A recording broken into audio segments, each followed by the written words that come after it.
Hello, and welcome to this week's special bonus episode. As we have discussed previously, Hebrew, the language of the Old Testament, much like Greek, the language of the New Testament, is an image-based language, so it paints an incredibly vivid and detailed picture, one that English simply fails to fully capture. It often requires entire paragraphs of English in order to convey the full idea that is captured and painted by a single Hebrew word. As I have been studying and translating the Hebrew words in the Psalms and Proverbs as part of my own attempt at a paraphrase translation hybrid, I have been fascinated and captivated by the richness of what truly lies in these texts. And so I have decided to share some of what I have found there, one digestible piece at a time. For the last 3 weeks, we have been discussing the various tools that are available for each of us to train ourselves to use if we want our lives to be constructed well, instead of just ending up living in whatever pile of rubble we accidentally accumulate while we are here. So we started out by examining the idea of knowledge, which in Hebrew is the word da'at, and we learned that da'at is about comprehending the things that you experience and gaining a priceless, first-hand kind of knowledge as a result, the kind that has much more utility to it than learning advanced algebra does, at least for most people. From there, we moved on to wisdom, which in Hebrew is the word chokmah. Chokmah, we learned, is a genuine, probing curiosity, plus the skill that is required in order to do something artistically constructive with the answers that you find. That led up to our discovery of sound wisdom, or tushaya, which is the solid essence that you uncover during your curious exploration. And having found it, then you build on it with efficient and direct approaches, ones that effectively hold up out in reality and produce a life of substance with freedom, strategies, and solid results. The following week, we discussed discernment, or in Hebrew, tuvuna, which is the ability to distinguish between complex and tangled concepts, including the ability to separate mixed truths and sort out conflicting interests so that you can construct your understanding with discernment and act accordingly. We also discussed sekel, which is the functional clarity of common sense, a source of good judgment that produces successful outcomes. The common sense of sekel involves a prudent variety of comprehension, one that informs your decisions and your behaviors with a truly solid and practical good sense. And then, through an intelligent application of discretion, you can apply all of that effectively as a part of living a thoughtful and deliberate life. Then last week, we looked at the positive versions of a lot of words, starting with discretion, or mezumot.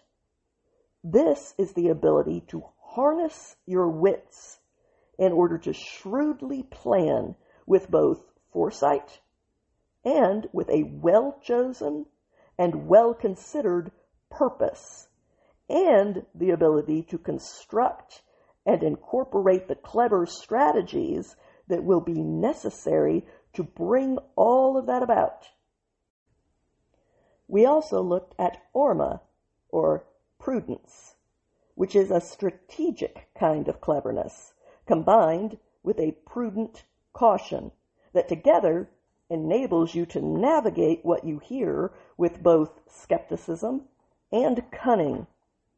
That brought us to arum, or subtlety, which describes a smooth driver, the kind who is cautiously transparent and subtly navigating this world smoothly with his skepticism and cunning.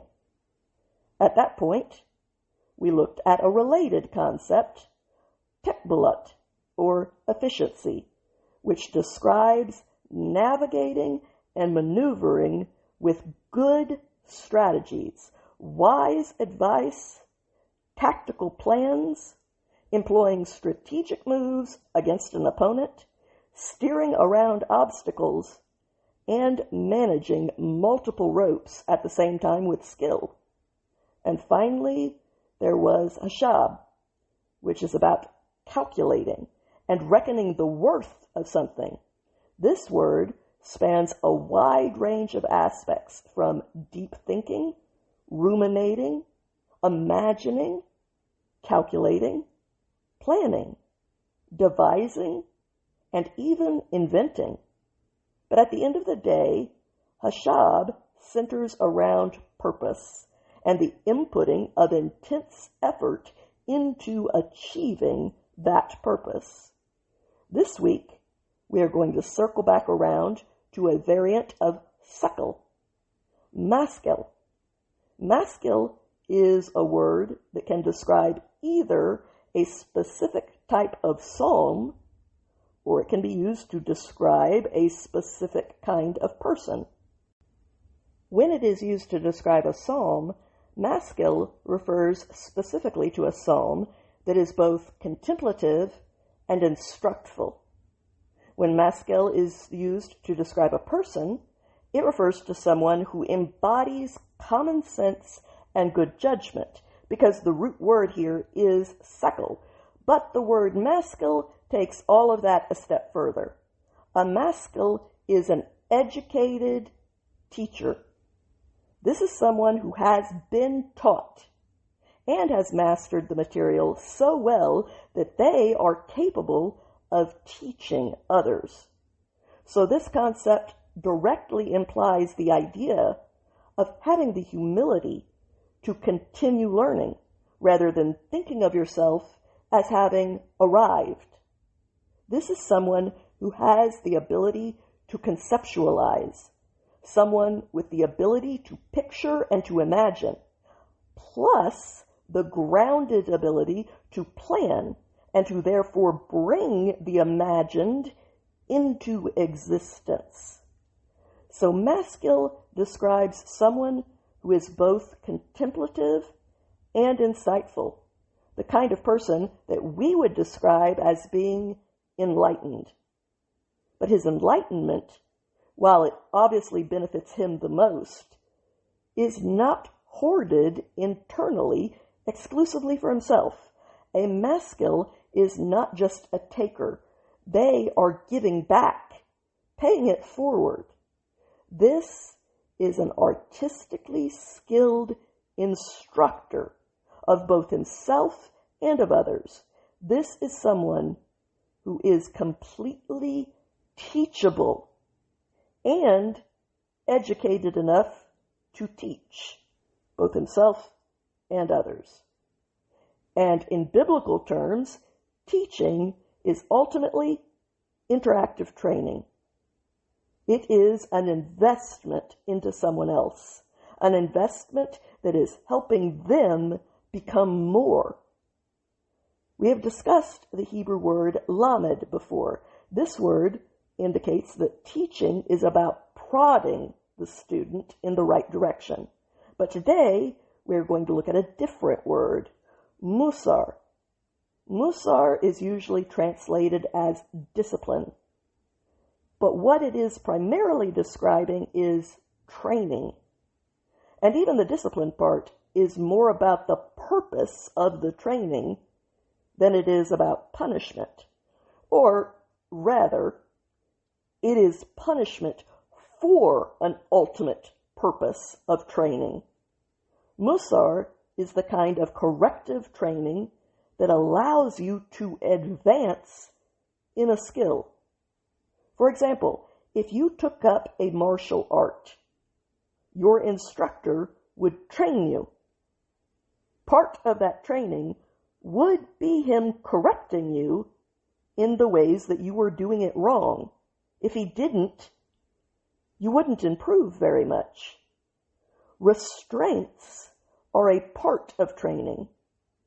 And if you are not functioning within the proper restraints, you will be corrected. That correction would be aimed towards a purpose, which is imparting to you the ability to effectively use the martial art that you are learning. No one is going to do all of it right from day one, meaning that correction is built in as a necessity for learning and improvement of any kind. So, in the bigger picture, Musar is constructive discipline. Or to be a little more specific, Musar is the training that is used in order to refine the quality of your skills for life through the restraints of constructive discipline, which hones your abilities. There is also a moral element to this word, one that implies developing character in the same way that you would develop muscles with training. So when you add all of these ideas together, Musar is training that is geared towards developing disciplined self-control and the guiding restraints of ethics. This idea ties in with a few others, such as yokaya, which describes correction. Yokaya involves correcting someone who is in error, or settling a dispute, mediating between two parties, or proving a point, deciding a case, rebuking a wrong, or administering corrective discipline.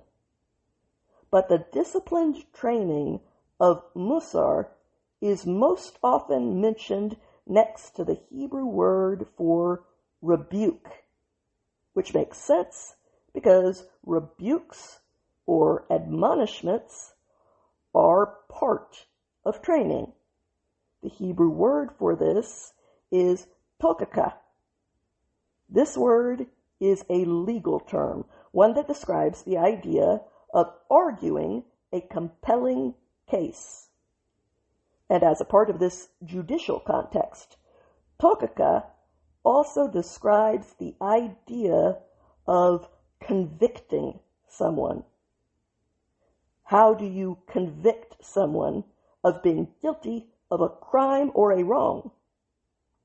By building a compelling case against them, one that will convince the jury. So when you combine both of these legal elements, you realize that you are describing the idea of constructing a compelling case in order to convict someone of their own wrongdoing. And this is all a part of training someone to have a powerfully developed character. To reprove someone in the sense of tokaka is to take them to task, but once again, with the right motives, not just as a bully. When you are properly executing tokaka, you are making a legal argument with the goal of providing clarity so that you can expose the truth. After all, you don't want to convict an innocent person.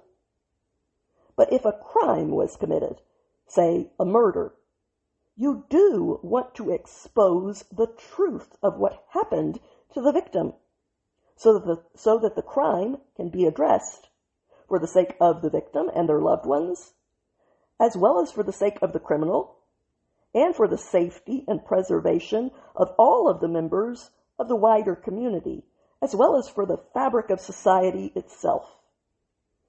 Tokaka is about convincing the jury. In this case, that is the person that you are rebuking. It is about making a well-constructed case that justly convicts them. Topeka is about passionately going all out by employing rational facts and logic. This is about using solidly reasoned arguments and evidence that back up your attempt to hold the recipient to account. And if they are a person of good character, good reason, and good conscience, then they will respond to that in the way that they should. A perfect example of this idea is found in the story of the Old Testament prophet Nathan.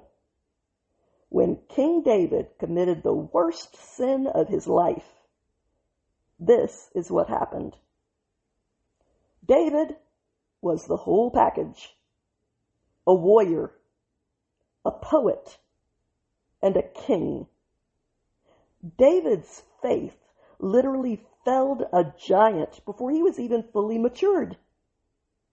His integrity was such that it would not allow him to raise his hand to retaliate against his king, even when that king, in his raving, psychotic insanity, was unjustly hunting him down like a dog in order to kill him. For years that he wrongly had to live on the run.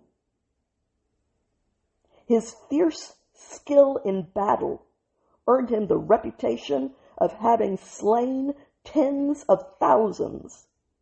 His artistic soul was responsible for most of the Psalms that we still hold sacred today as being part of the inspired Word of God. David truly was a Renaissance man, one that was described as being a man that God's own heart related to and personally selected based on its own preferences. David had always personally led his warriors in battle. But for the very first time, he stayed home one year and sent them out in the spring without him.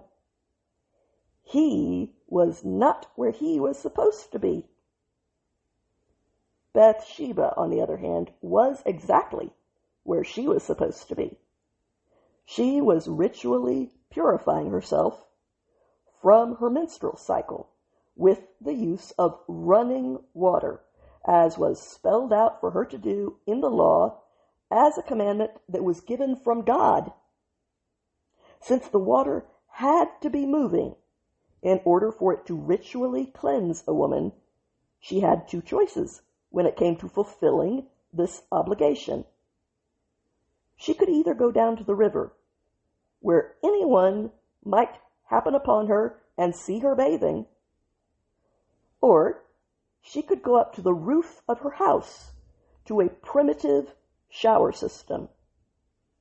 Siding in favor of modesty, Bathsheba chose the latter. No one from the street would be able to see her up there on the roof. The other homes of similar size and height would not have had a view of her rooftop either.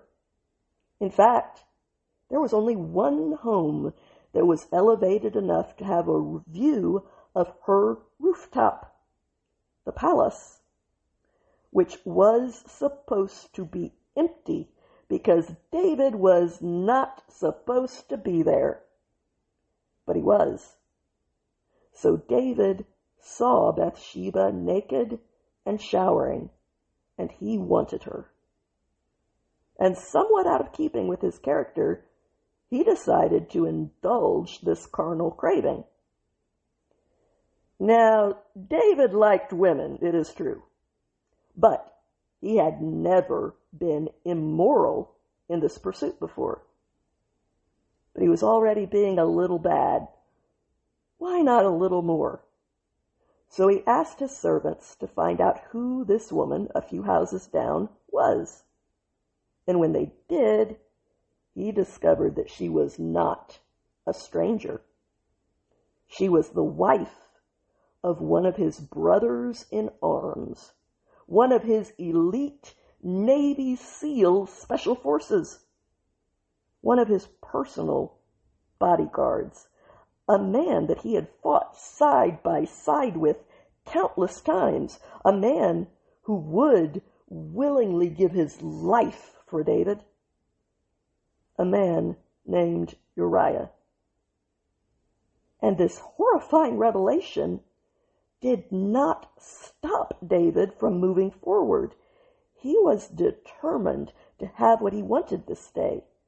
He was completely overcome by desire for this particular woman, to the point that he acted completely out of character for him. So David had his comrade's wife brought to the palace.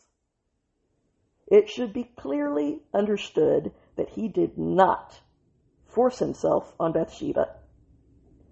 But whether she was as eager to participate in this as David was, which was entirely possible, after all, he was an attractive man whose attention would have been pretty irresistible and flattering. But she also might have simply been afraid to tell her king no. We are simply not told one way or the other.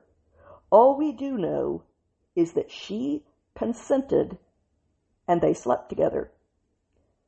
And she wound up pregnant.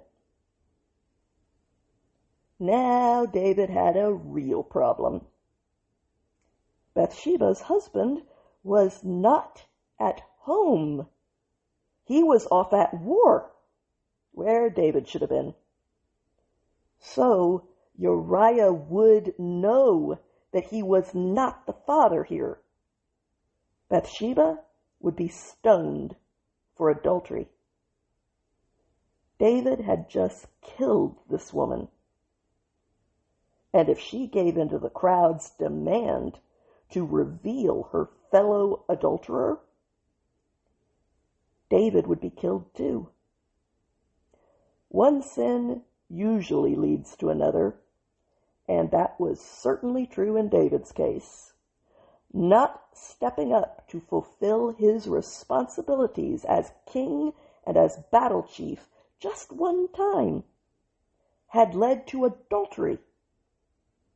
Now adultery led to a failed scheme and ultimately to murder.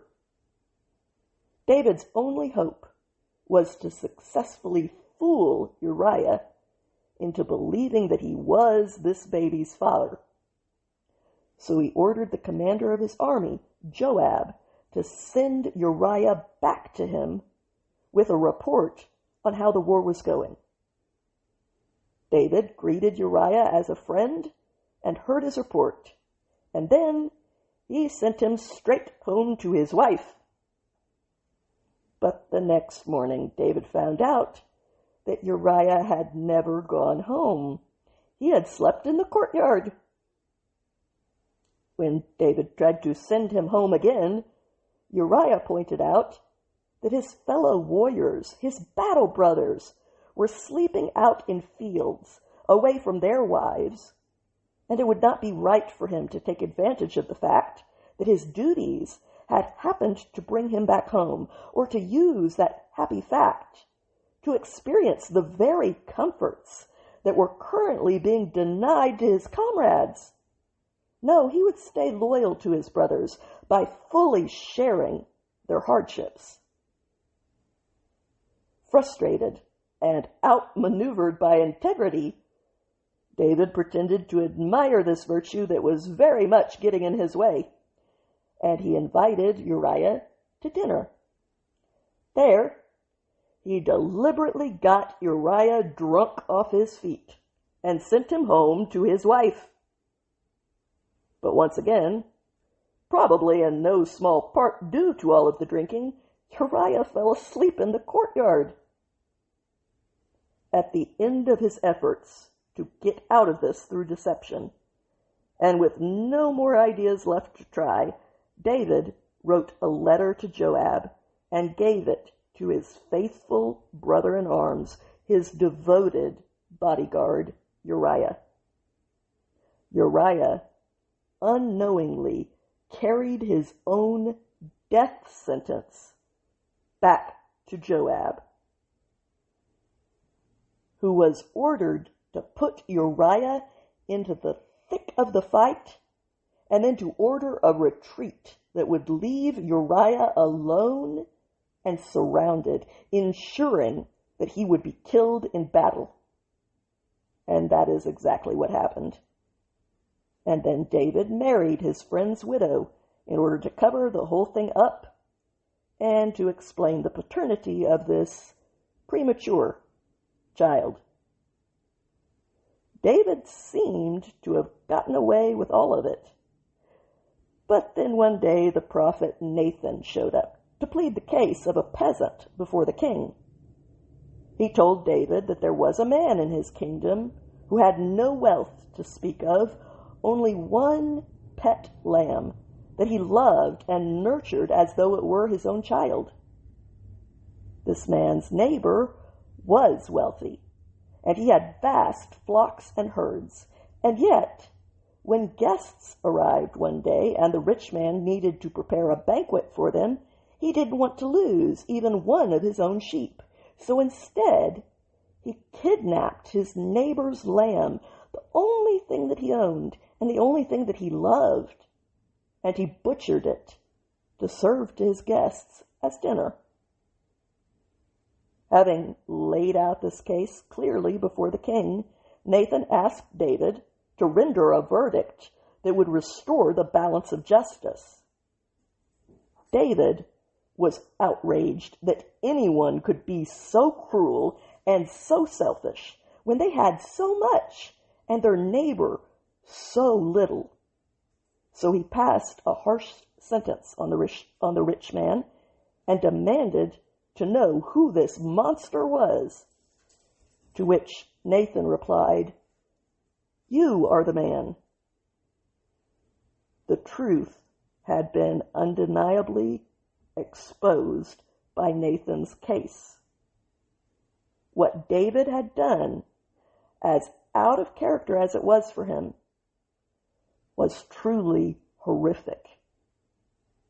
But while people are quick to rightly point that out, he rarely gets credit for what happened next. Even the best of people usually try to defend or to justify themselves initially when they are first confronted. They may come around eventually, but the first reaction is almost always defensiveness, excuses, and justifications, at least until emotions die down and reason or conscience has a chance to have a say. To David's great credit, he entirely bypassed that low instinct to defend himself when he was in the wrong. And he instantly went straight to taking full responsibility for himself. He did not blame Bathsheba. "She seduced me. She was probably up there on purpose." He did not blame Uriah. "If he had just gone home like I told him to, none of this would have happened." No, he immediately blamed himself, and only himself. David did not downplay what he had done, or offer even one mitigating excuse in his own defense. He did not plead his good track record thus far, or point to other people who had done even worse things. What had he done? Evil. Pure evil. Who had done it? Him. Only him. Whose responsibility was it? His. Period. End of story. What punishment was justly merited? Any punishment that God chose was truly deserved. David fully and sincerely acknowledged that what he had done was downright evil. What he had done was evil. The person who had done it was him. End of story. It didn't matter that he was a good person. He had done this. David, as king, with unchecked, absolute authority, humbled himself and threw himself on the mercy of the court. He took full responsibility before God.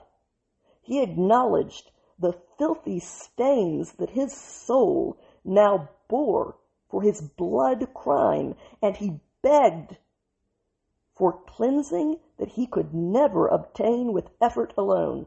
He acknowledged that what he had done was beyond horrific, and it could never be justified. He could never earn his way to an acquittal for that act, no matter how many good things he had already done, or how many good things he would do from here on out.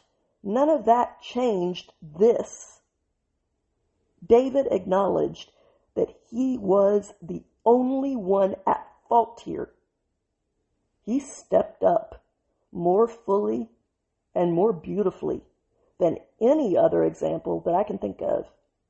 And he did it from moment number one after being called to account. He owned his actions with a totality that few other men have ever equaled.